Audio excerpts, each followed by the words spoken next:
todas esas enfermedades son enfermedades infecciosas porque son causadas por microorganismos. Por ejemplo, tuberculosis, neumonía, leishmania, dengue, zika, chikungunya, todo eso son enfermedades infecciosas porque son causadas por microorganismos. ¿Quiénes no son enfermedades infecciosas? Hipertensión, diabetes, esos no son enfermedades infecciosas porque no son producidos por microorganismos. En la parte del día de hoy vamos a estar hablando un poco sobre nuestro cronograma, nuestra clase inaugural y también una pequeña introducción. Vemos que las enfermedades infecciosas nunca terminan, digamos así, porque cada día que pasa aumenta así que los casos de resistencia a antibióticos, empieza a aumentar los casos de factores de riesgo en la población y todo eso ayuda a que nunca se termine completamente el ciclo de las enfermedades infecciosas. Otra patología que es bien frecuente, que es una enfermedad infecciosa, son las parasitosis intestinales. Vemos que las parasitosis intestinales nunca terminan porque siempre que llega en el puesto, llega la mamá con su hijito en su brazo, trae su hijito y justamente ese hijito, cuando miramos, antes que la mamá diga que tiene el bebé, vemos que debajo de las uñas están sucias, las manitos están sucias, están comiendo su pedacito de mandioca que ya está todo sucio, caído, yo, pegó y no bien sin nevar sucesivamente. Entonces, en esos casos, la paciente, siempre la mamá dice, bueno, doctora, hace tantos días mi bebé comenzó con una diarrea, está con vómito, fiebre, no quiere comer nada. En estos casos, yo tengo que darle el medicamento a ese pacientito y ver también si ese paciente todavía no tiene un cuadro de deshidratación. Si no tiene cuadro de deshidratación, le envío a casa, le voy a estar verificando cada tantas horas y le tengo que decir a la mamá que le dé lo que sería sueros orales para evitar, porque si el paciente está teniendo diarrea, es muy fácil para que desarrolle una deshidratación. Entonces, en esos casos que le dije, ese pacientito no adelanta solamente el tratamiento, sino que ve mudanza no hábito. Porque si no, toda la semana va a venir el mismo bebé con el mismo cuadro clínico, porque yo trato el cuadro, pero no se corta la raíz a causa de ese cuadro del paciente.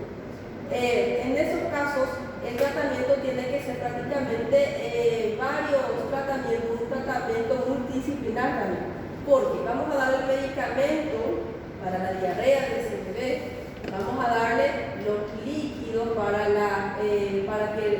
evitar lo que serían las deshidrataciones y vamos a decirle, preguntarle a la mamá siempre si ese agua que está tomando es agua de tornera, si es agua de pozo, porque en muchos de los casos a veces toman agua de ríos, lago, lo que sea. Entonces, en esos casos, no adelanta yo darle el tratamiento, pero toda la semana va a venir con la misma patología. Entonces, decirle a la mamá que corte las uñas del bebé, que mantenga limpia y que le lave con la mano, evitar que esté con la mano sucia y comiendo, porque a medida que yo trato, el ciclo nunca termina. El paciente siempre está comiendo con las manos sucias y nuevamente está llevando nuevos ovocitos para estar multiplicándose.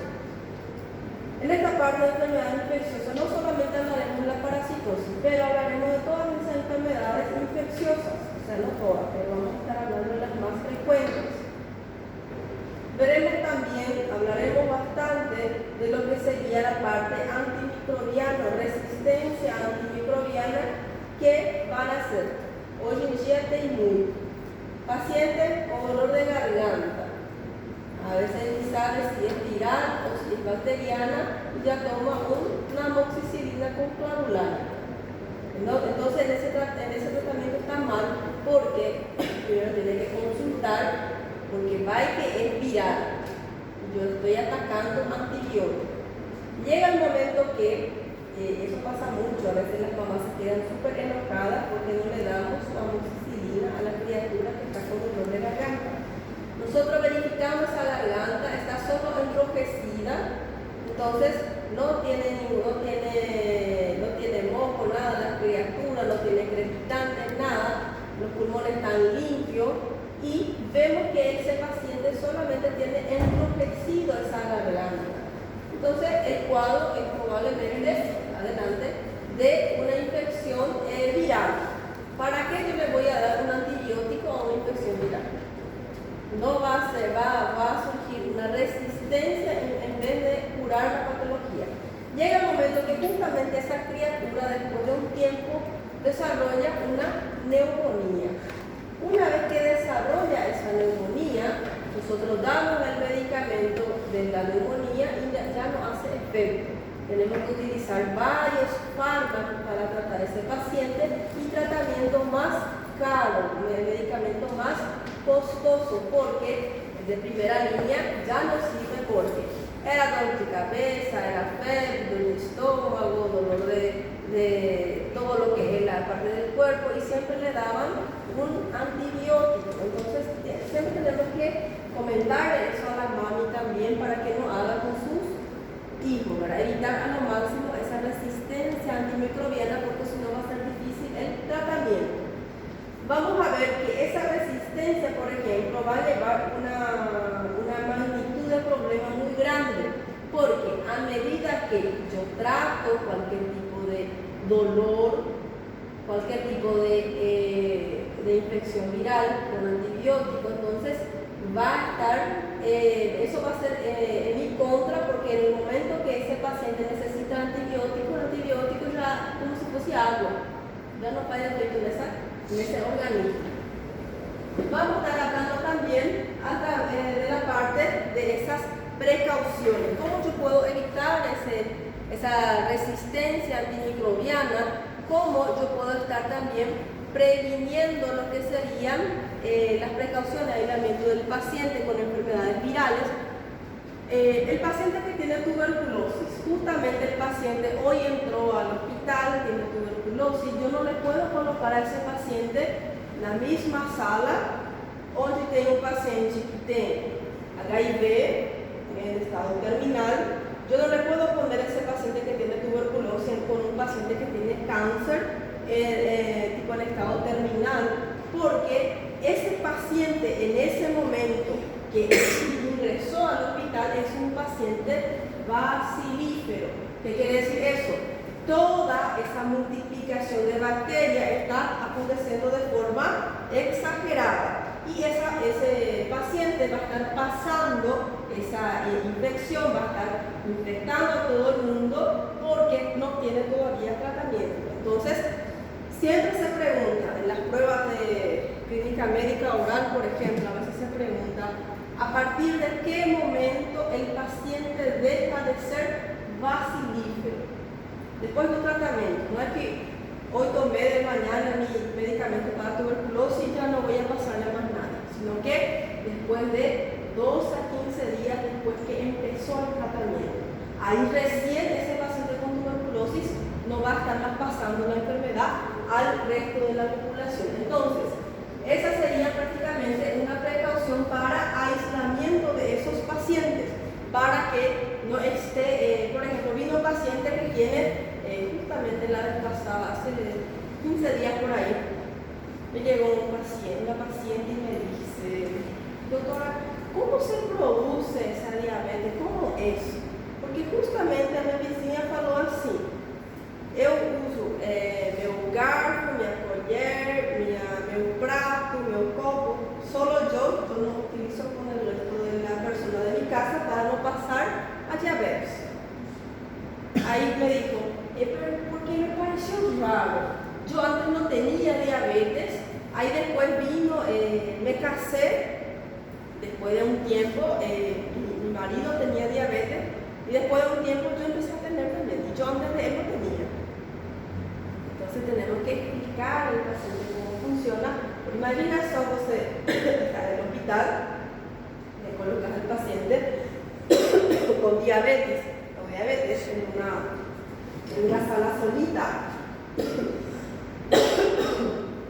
¿Para qué voy a hacer eso si la enfermedad no es contagiosa?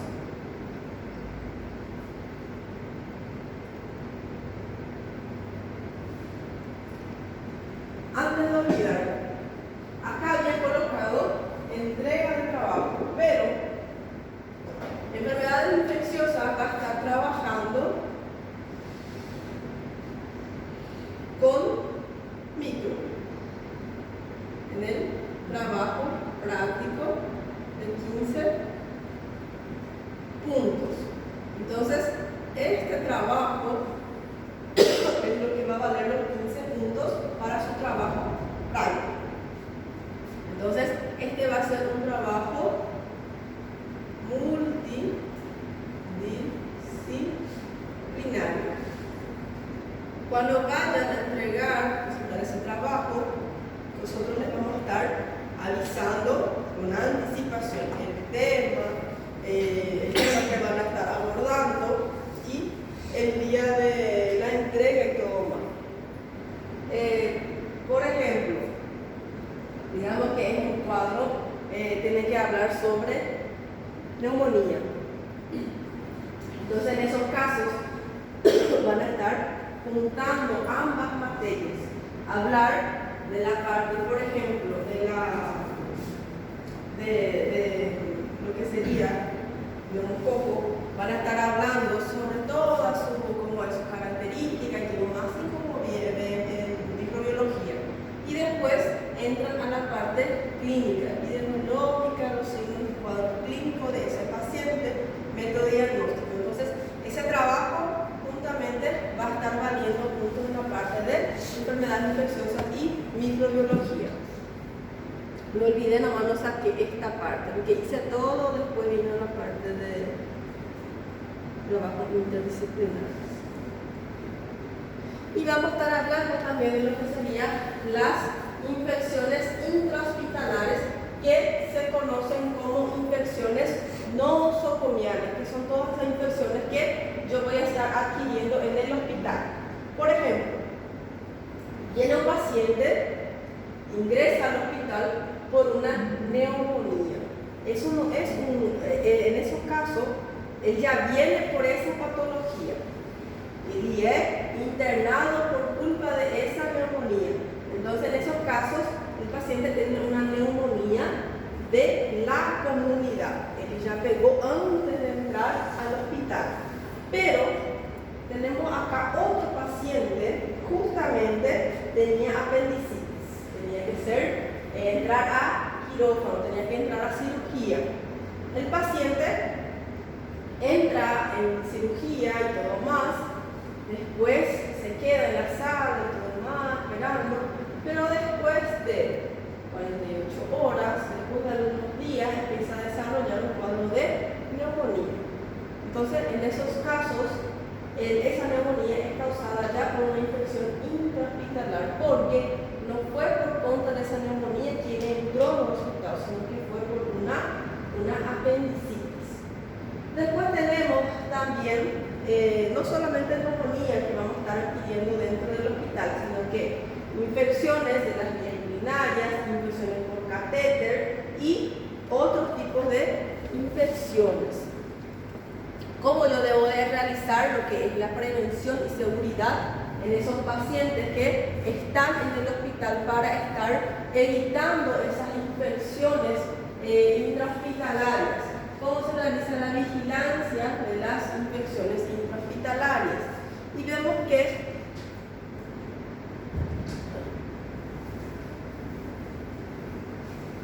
la prevención y también la parte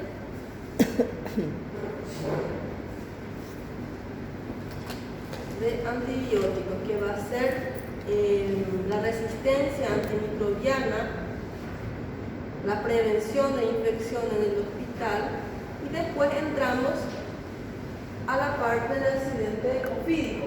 El accidente ofídico va a ser aquellos accidentes o van a ser las mordeduras causadas por las serpientes. Dentro de ella vamos a estar estudiando 3 grupos especiales que van a ser el accidente botrópico, crotálico y el elapídico.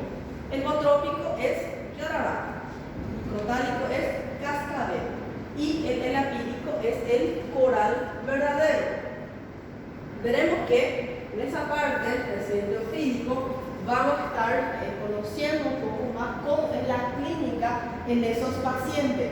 Por ejemplo, si el paciente tiene una mordedura por accidente botrópico, el paciente llega al hospital, llega a urgencias, te dice que le mordió una serpiente, te muestra la lesión, estás viendo que hay unas ampollas, que está sangrando el local donde fue mordido ese paciente, pero el paciente, otra cosa no siente, solamente el dolor en esa zona.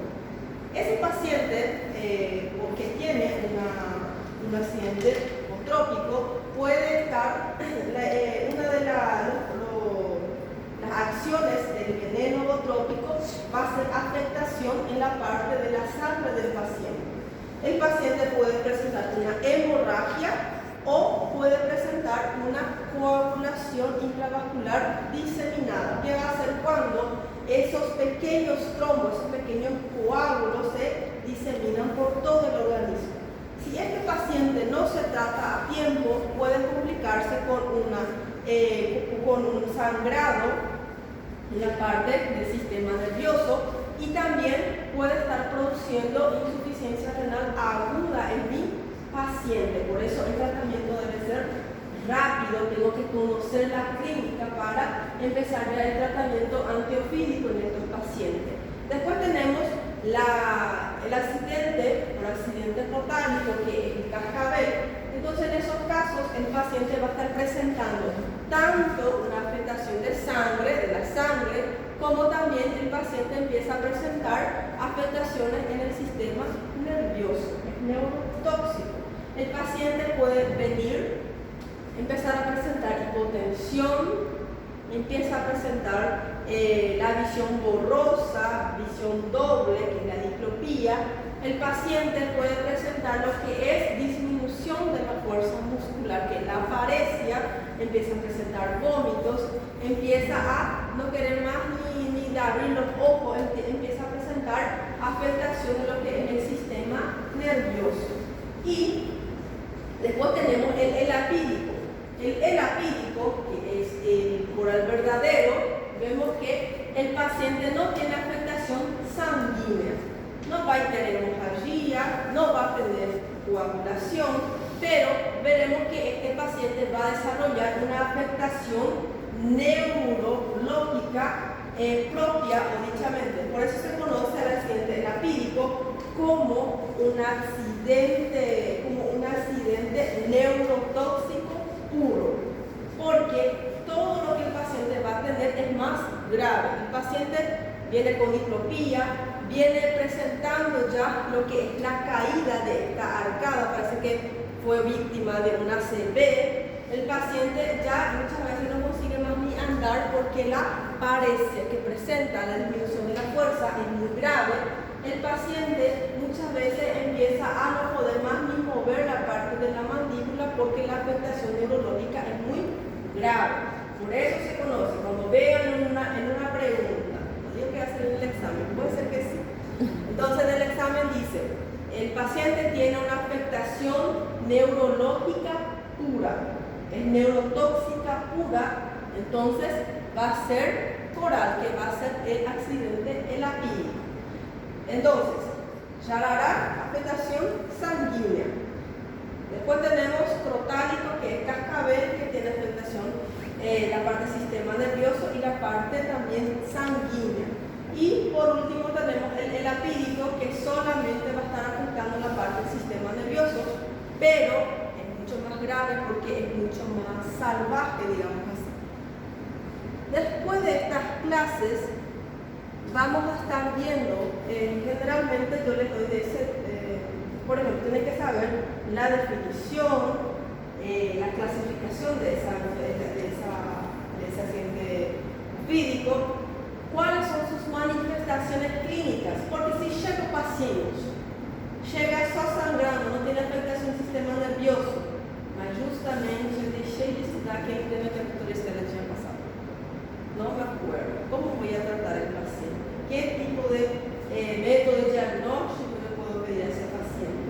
eso yo tengo que saber el cuadro clínico o las manifestaciones clínicas de mi paciente, cuáles son los signos y síntomas. Si ya viene sin afectación sanguínea, pero afectación del sistema nervioso, ya tengo que saber que es un accidente elapídico. Después de esas manifestaciones clínicas, yo ya sé que es un elapídico o un trópico, un brutálico. ¿Cuál es el siguiente paso? Saber cuál es el método de diagnóstico que yo le voy a pedir a ese paciente. Por ejemplo, yo a veces veo que algunas veces el paciente tiene, por ejemplo, una apendicitis o tiene, por ejemplo, una piedra en la vesícula. Eso se puede ver con ecografía. Es más barato, rápido, hay en el hospital, pero algunas veces veo que algunos piden resonancia. Resonancia no hay en el hospital y es caro para hacer. Imagina, chico, hay un paciente, le pedí resonancia, vamos a chutar, no sé cuánto está, pero vamos a decir que está 500.000 guaraníes. Ese paciente que se fue es pai de familia, tem que pagar aluguel, agua, luz, tiene que comprar un gas que justamente acabó. Claro que él va a preferir comprar todo eso que pagar ese estudio. Entonces, por eso nosotros desde ahora, desde una infecciosa, vamos a estar estudiando los métodos de diagnóstico complementarios que van a servir para cada patología. ¿Para qué yo voy a pedir una resonancia a un paciente que tuvo una mordedura de serpiente? Tomografía vas a pedirle en el caso que el paciente tiene un accidente botrópico, pero entró en coma. Entonces puede ser que está sangrando la parte del sistema nervioso porque hay una hemorragia en la parte intracraneal. Entonces en esos casos puedo ver la tomografía. Pero si el paciente está bien, está lúcido, no necesita, no está grave, entonces no es necesario. Después que vemos la parte del método diagnóstico, tenemos también cómo manejar lo que sería y qué hacer y no hacer en esos casos. Las películas aparecen, tuvo un accidente ofídico, empieza a sugar esa herida. No, eso no se hace. Torniquete no se hace. Pero hay unas vendajes, unas vendas especiales, elásticas, que se utilizan, que no dejan prácticamente sin pulso lo que es el miembro del paciente. En las películas siempre aparece que hace un torniquete bien fuerte para evitar que se esparza ese veneno, pero va a evitar que esparza ese veneno y también va a evitar que esa sangre pase en esa área del organismo del paciente. Entonces, el paciente no tuvo complicaciones de la mordida, pero se le amputó una pierna porque ficó sin oxígeno. Después tenemos también algunas veces vemos en algunos dichos o alguna novela, lo que sea, que le dan de tomar alguna bebida alcohólica o pasa una bebida alcohólica o alcohol en esa pierna que tiene la mordedura. También no se hace nada de eso, ni a hacer a la vela, también no se le pone nada de eso. Entonces, para saber qué se hace en esos casos, hablaremos también un poco de lo que sería la parte de tratamiento, pero no les voy a estar cobrando todavía tratamiento. Después de la parte ofídica pasamos a lo que sería la leishmania. La leishmaniasis, leishmaniosis. Veremos que existen tres tipos principales. Hay una cuarta, pero algunas literaturas no hablan de ella, solamente hablan de las tres. La leishmania vamos a estar dividiendo en leishmania cutánea, leishmania la parte del órgano visceral y la leishmania mucosa. Como dice su nombre, si es mucosa va a afectar la parte de la boca y la mucosa nasal. Si es, por ejemplo, cutánea, afecta la piel de mi paciente, y si es visceral, afecta lo que serían los órganos, hígado, vaso. Y vemos que después de hablar lo que sería de la leishmania, y después tengo la cuarta leishmania, que es la leishmania difusa, que es prácticamente la erupción de dos tipos, pero es menos frecuente. El 27 de marzo tenemos nuestro repaso para la primera parcial y del 31 de marzo hasta el 4 de abril tenemos lo que sería nuestra semana de pruebas primeras parciales. Después de esas parciales tenemos una clase de retroalimentación que va a ser, voy a traerles su examen, van a ver dónde erraron, dónde no. Van a ver acá cerquitas em sacar foto. Oxi. E Como que eu vou conferir em casa? Depois que eu chego em casa, fazem certo. Não lembro se eu marquei essa. E depois me van a entregar otra vez para entregar en la secretaría. Y vamos a estar hablando de lo que sería la malaria. La malaria también que es una enfermedad infecciosa. Acá en Pedro Juan no se ve mucho, pero en el norte de Brasil, por ejemplo, hay muchos casos y en otras regiones. Acá en Paraguay, en el Chaco, por ejemplo, y en algunos lugares también hay varios casos de malaria. Veo que esa malaria vamos a estar viendo cuando presenta afectaciones, cómo es su clínica, quién va a estar produciendo, y veremos que existen 5 subtipos de malaria. Tenemos el Plasmodium vivax, el Plasmodium falciparum, el Plasmodium cavaleschi, el Plasmodium malariae, y dentro de ellas el más severo va a ser el Plasmodium falciparum, porque es el que va a estar produciendo la malaria cerebral. Es el que produce convulsiones, que hace entrar en coma al paciente. Por eso se le conoce como la malaria más agresiva. Después de nuestra clase de malaria, hablaremos de lo que es el tétano. El tétano es una enfermedad infecciosa que actualmente ya no hay muchos casos, pero no es que desapareció completamente. El tétano se caracteriza porque el paciente empieza a presentar un bloqueo neuromuscular y a causa de eso el paciente empieza a presentar los espasmos, empieza a presentar la rigidez en la parte muscular.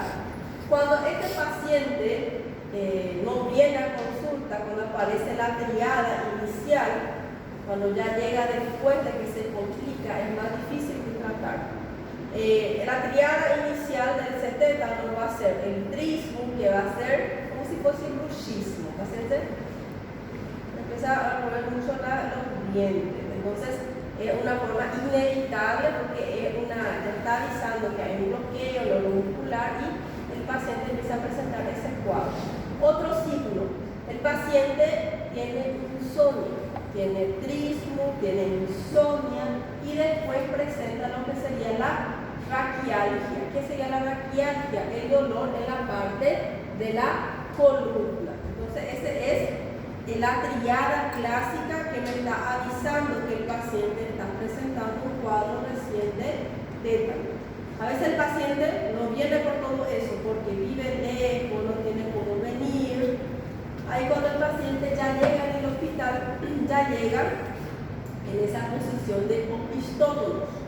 Cuando vean en una prueba, do revalida, da residência, na prova de clínica, na prova de cotação, lo que sea, cuando vean la palabra posición en opistótonos, pueden marcar con certeza si hay tétano, pueden marcar, porque es una de las únicas patologías que presenta esa característica.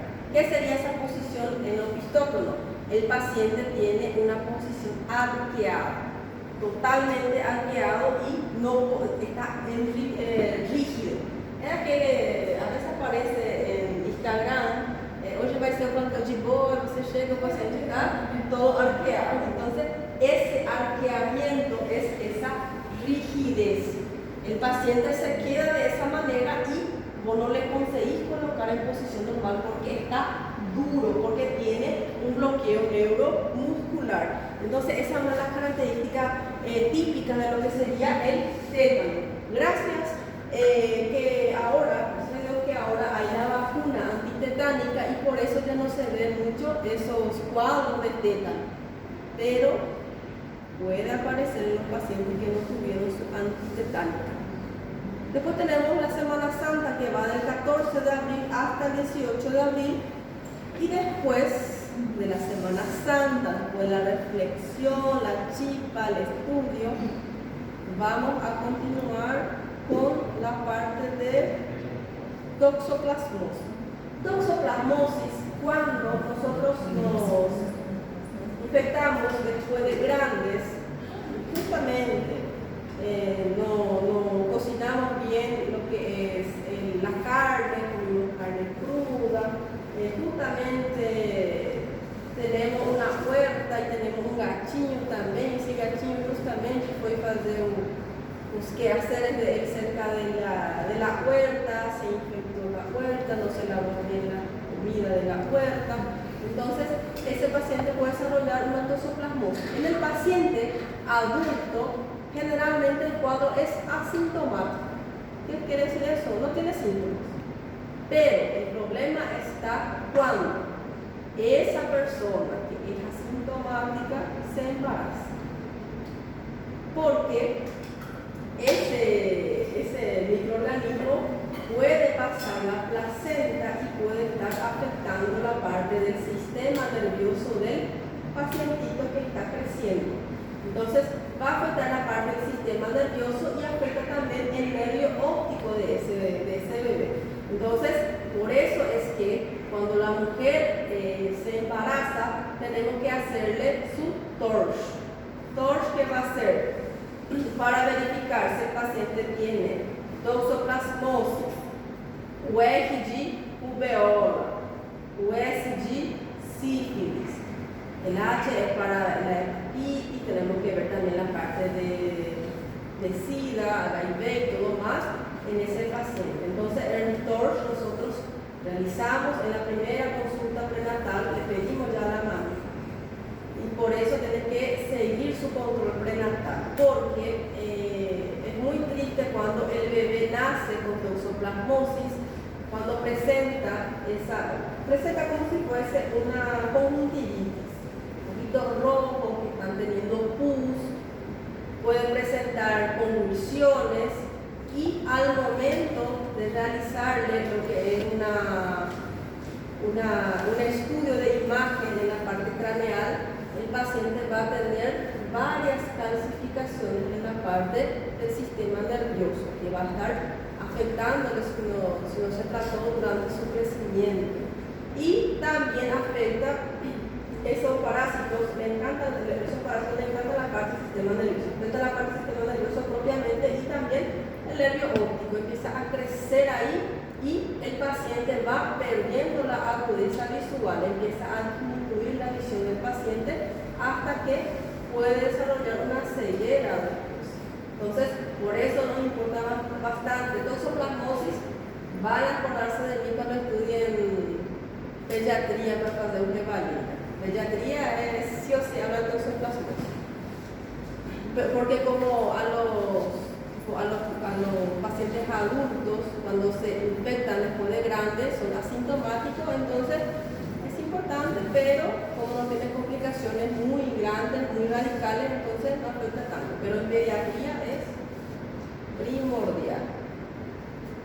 Después hablaremos de las parasitosis intestinales, que van a ser, como les dije, van a ser la giardia, vamos a estar viendo lo que sería esas infecciones intestinales, las parasitosis que van a estar produciendo, que van a estar produciendo lo que sería diarrea. Sí, tranquilo, no hay problema. Que va a estar produciendo diarrea, que va a estar produciendo fiebre, que va a estar produciendo vómito en estos pacientes. Y después tenemos el 30 de abril, tenemos lo que es el asueto por el Día del Maestro. En esos días no hay clase, feriado 1 de mayo tampoco tenemos. Después de ese feriado empezamos con la enfermedad de Chagas. La enfermedad de Chagas, que al comienzo, en la fase aguda, es un poco parecida a lo que sería la parvovirosis, porque el paciente presenta fiebre, presenta dolores musculares, el paciente presenta lo que es el aumento del hígado, y también presenta los signos de puerta de entrada. ¿Qué quiere decir eso? La enfermedad de Chagas va a estar transmitiéndose a través de lo que sería el bicho barbero. Conocen el bicho barbero, el triatomicos.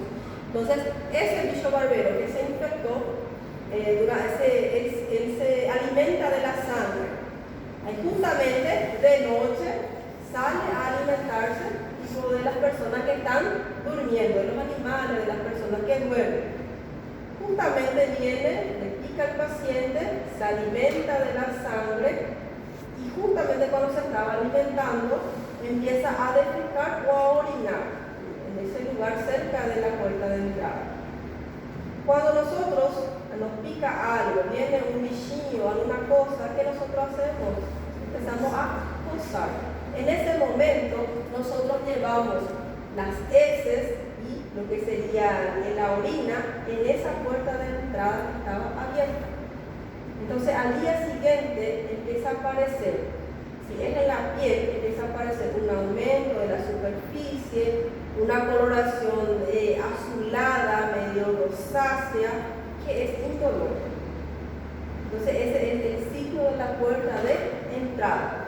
Si es en la parte del cuerpo del paciente, va a llamarse de chagoma. A doença de Chagas que deixou esa puerta de entrada ali.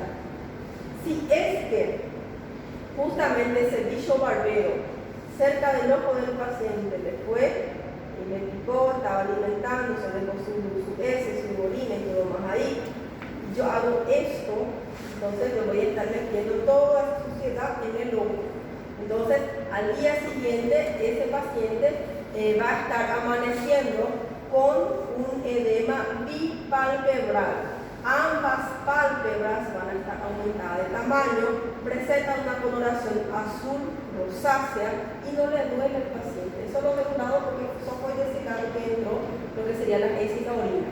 Entonces, ese signo es un signo clásico de la enfermedad de Chagas. ¿Cómo se llama ese signo? Signo de Romaña. Cuando vean en el caso clínico, paciente presenta signo de Romaña, entonces es doença de Chagas. Después tenemos Doutora, que dia que é o dia do trabalhador no Paraguai? primeiro E a gente só vai ter aula da senhora Dani dia 7 ou tá errada lá? 7. 6 dias, né? 6 dias. Sí.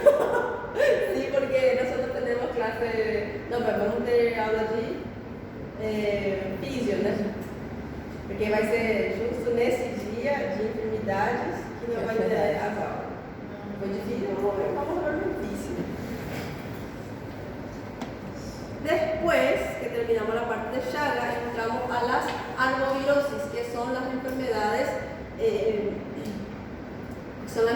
como por ejemplo dengue, zika, chikungunya, que son las enfermedades que más acometen acá a la población. Acá, por ejemplo, el dengue no es, por ejemplo, solamente de un periodo del año, sino que aparece durante los 12 meses del año, porque como pueden ver, nuestro clima acá.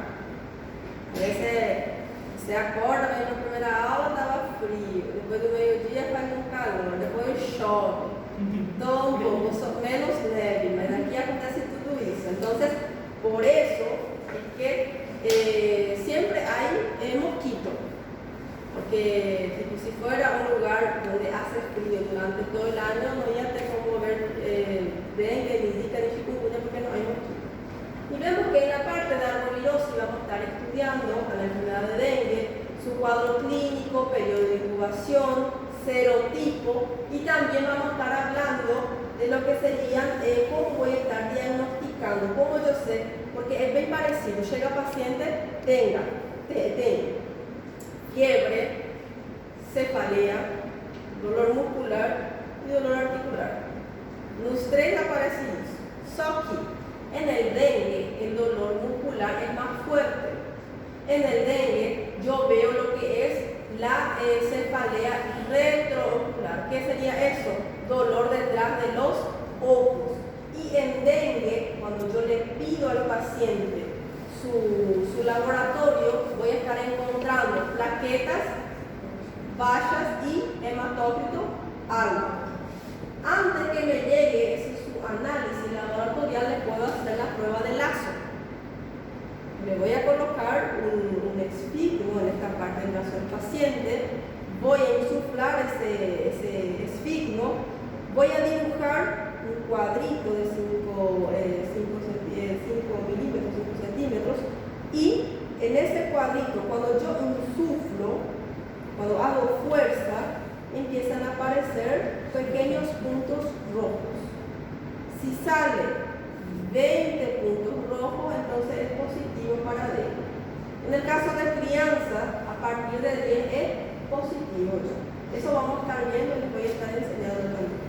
Porque a veces estamos en un posto, longitud, que el examen va a tardar para llegar. Entonces tenemos que hacer eso porque é o que podemos fazer na parte do posto. Justamente essa daí foi uma pergunta que saiu na revalida passada. O paciente era um quadro clínico. Era un cuadro clínico sobre dengue, justamente en la zona rural y todo más. ¿Y qué vas a hacer en ese caso? Ahí yo coloco para usted marcar. Justamente había la prueba de lazo. Y la prueba de lazo está para hacer en cualquier lugar. Si usted no tiene un esfigmo, puede usar una goma, digamos así, que apriete esa parte y así, tipo, haciendo fuerza, va a empezar a aparecer esas petequias, esos puntos rojos. ¿Por qué aparece eso? Porque hay una extravasación de sangre, porque los capilares están abiertos, están más penetrados, entonces hay más facilidad para que salga la parte de la sangre de los capilares. Después tenemos la parte de la manifestación, el periodo de incubación, que es muy importante, porque dependiendo del periodo de cuándo empezó la clínica, yo le voy a pedir su antígeno correcto al paciente.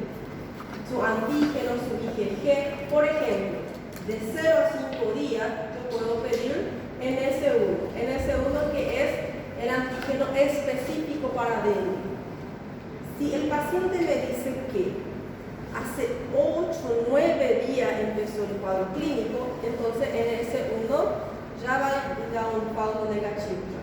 Entonces, en esos casos yo le voy a pedir un IgM al paciente, porque el IgM se activa a partir de 6 días después que mi paciente tuvo su primer cuadro clínico. ¿Cuál es la complicación de la dengue? Va a ser la hemorragia. El paciente puede llegar a óbito por una hemorragia que no se trató y todo más, que no se diagnosticó a tiempo ese paciente. Entonces, el paciente puede tener como complicación una hemorragia. Más feriados. 14, Día de la Independencia, 15 es Día de las Madres. Doutora, no dia 8 a gente vai ter aula no senhor dia 21. Isso é preocupante? Preocupante, porque... Enfermidades, porque vai ficar muito corrido. Sí.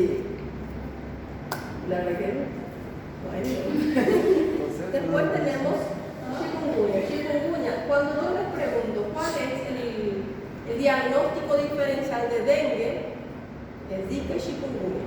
¿Cuál es el diagnóstico diferencial de chikungunya? Dengue y Zika. ¿Cuál es el diagnóstico diferencial de Zika, chikungunya y dengue? ¿Por qué? Porque los tres son bien parecidos. Cuando você coloca diagnóstico diferencial é porque parece com esse e esse. Depois, quando você estuda mais esse paciente, quando você pede os laboratórios, você vê o que é realmente. O bom de uma parte deles é que o tratamento é praticamente sintomatológico. Vamos estar tratando la fiebre de ese paciente, de los dolores y todo más. En la parte de chikungunya veremos que se va a dividir en fase aguda, subaguda, crónica. Cuando el paciente presenta esa fase crónica, presenta todo el cuadro clínico de dengue también, pero chikungunya generalmente no tiene ese dolor retroorbicario y no va a estar complicándose con hemorragia. Chikungunya se caracteriza por los dolores articulares fuertes. Hasta aquí, chikungunya en la lengua africana y todo más, significa el que encorva. A dor é tão forte que o paciente não consegue colocar-se recto. Yo me acuerdo que hace 2 años hubo un surto de chikungunya.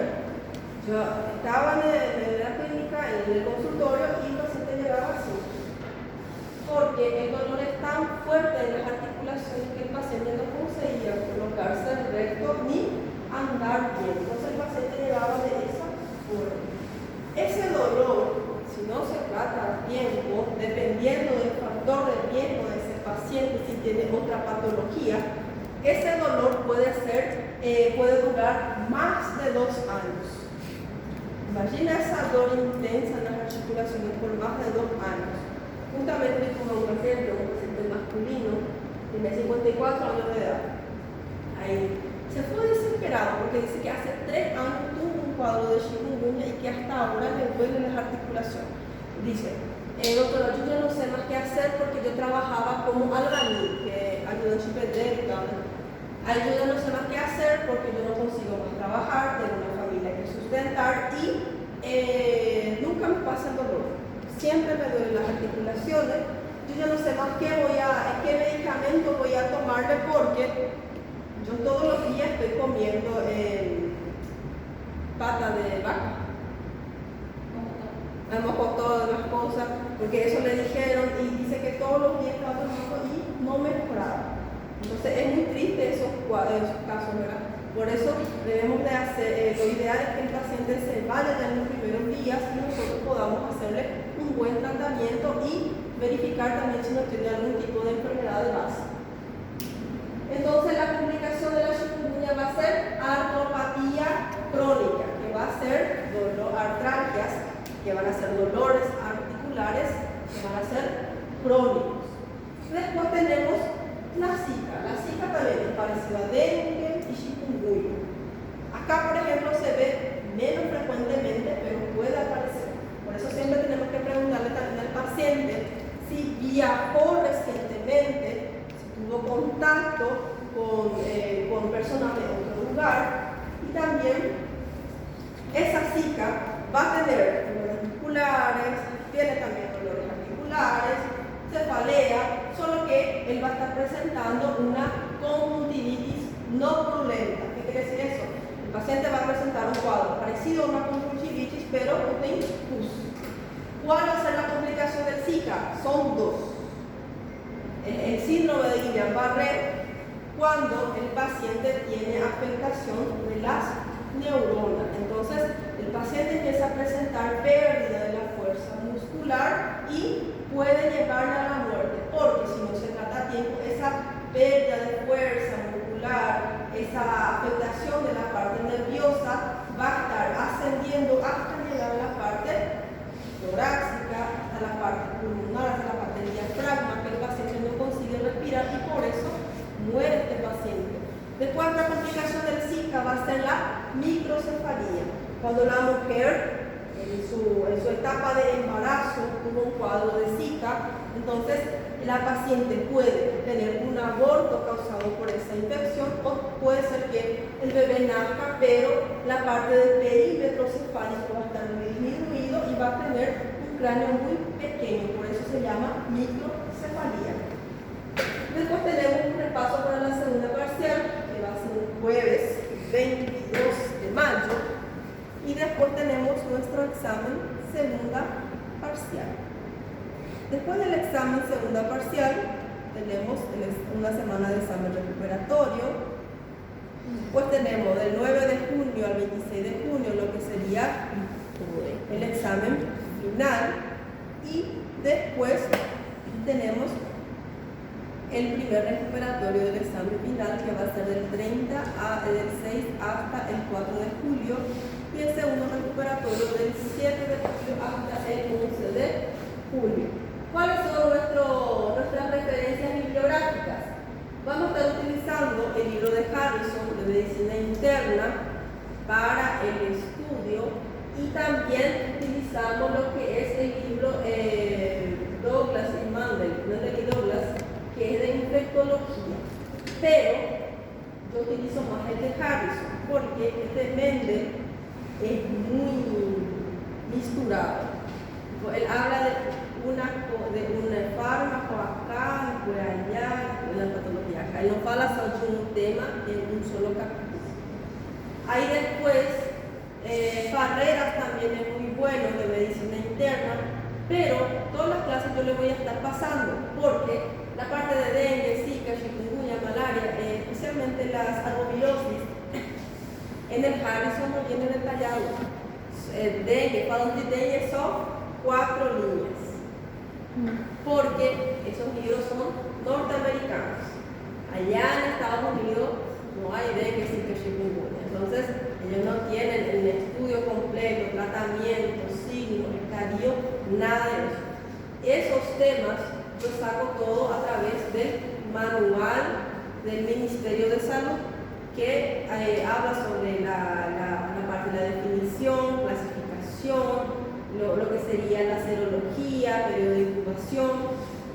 También habla de los grupos, que por ejemplo el grupo A es el que va a estar haciendo su tratamiento en casa, el grupo B es el paciente que va a quedar en ambulatorio, el grupo C es el paciente que va a estar hospitalizado y el D en el UTI. Entonces ya se divide de esa forma, ya hay su tratamiento y todo más, pero en los libros norteamericanos solamente te dice que es una enfermedad por síndrome febril causada por el ARN, un punto que es el ARN aegypti, que tiene solamente 4 serotipos, y solo eso. Entonces, estos son saliendo especialmente del manual. ¿Alguna duda? Yo creo que es mejor empezar con la introducción mañana, ¿verdad? Claro que sí, Pero doutora. se va a definir, por favor.